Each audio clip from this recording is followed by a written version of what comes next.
নমস্কার বন্ধুরা, আজকে আমার এই নতুন ভিডিওতে সবাইকে অনেক অনেক স্বাগত। আর চলো, এখানে আমি রুই মাছের তেল ঝাল রান্না করব। তো রেসিপিটা শুরু করা যাক। সেই জন্য আমি এখানে নিয়ে নিচ্ছি রুই মাছ, আর তাতে দিয়ে দিচ্ছি নুন আর হলুদ গুঁড়ো। এবার ভালো করে মাখিয়ে একটু সময় রেখে দিচ্ছি ম্যারিনেট করে। এরপর আমি কড়াতে তেল আর মাছগুলোকে এবার ভালো করে ভেজে নেব।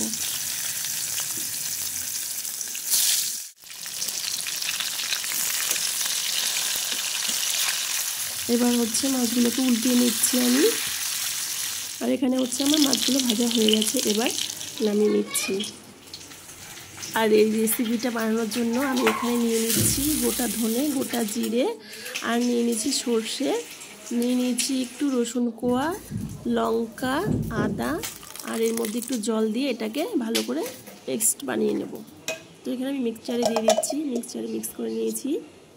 আর এবারে গিয়ে কড়াতে দিয়ে দিচ্ছি পরিমাণ মতো তেল, তাতে দিয়ে দিচ্ছি কালো জিরে ফোড়ন। এবারে যে পেস্টটা করে নিয়েছিলাম সবগুলো একসাথে, সেই পেস্টটা দিয়ে দিচ্ছি।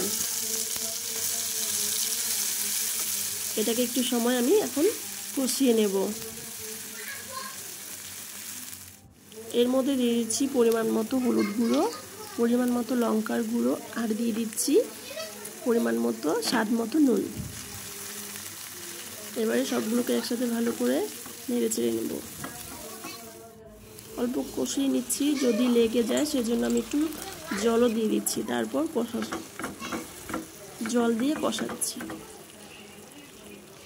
দেখতে পাচ্ছি এখানে কষানো আমার হয়ে গেছে। এবারে দিয়ে দেবো এর মধ্যে একটু উষ্ণ জল। পরিমাণ মতো জল দিয়ে দিয়েছি, খুব একটা জল দিইনি আমি এখানে।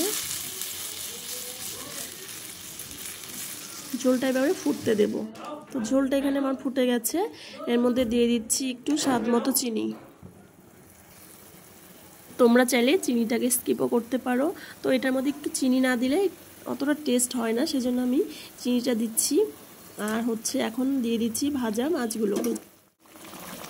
তো বন্ধুরা, এই রেসিপিটা রান্না খুব একটা সময় লাগে না, খুব তাড়াতাড়ি ঝটপট হয়ে যায়। তোমাদের হাতে যদি সময় খুবই কম থাকে তাহলে এরকম মাছের রেসিপি তোমরা করতেই পারো। আর এখানে আমি সবশেষে দিয়ে দিচ্ছি ধনেপাতা কুচি। তো এখানে আমার রান্নাটা একদম রেডি হয়ে গেছে। আশা করি তোমাদের ভালো লেগেছে। আর এতক্ষণ আমার ভিডিওটা দেখার জন্য সবাইকে অসংখ্য অসংখ্য ধন্যবাদ। বন্ধুরা, হাতে সময় কম থাকলে তোমরা এরকম একটা ঝটপট রেসিপি করতেই পারো, খেতে দারুণ লাগে। তো চলো, আজকের মতো ভিডিওটা এ পর্যন্তই। সবাই খুব ভালো থেকো, সুস্থ থেকো। টাটা সবাইকে।